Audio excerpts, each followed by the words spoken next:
சோத்துக்காக நாடு முழுக்க வேலை, நாட்டுக்காக வாழுறாங்க விவசாயி ஏழை.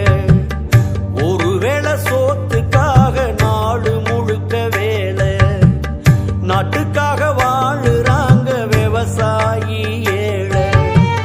ரத்தத்தைய வேர்வ போல சிந்துறாங்க பூமியில, கஷ்டப்பட்டு பலனும் இல்ல, கண்ணீரு தான் கண்ணு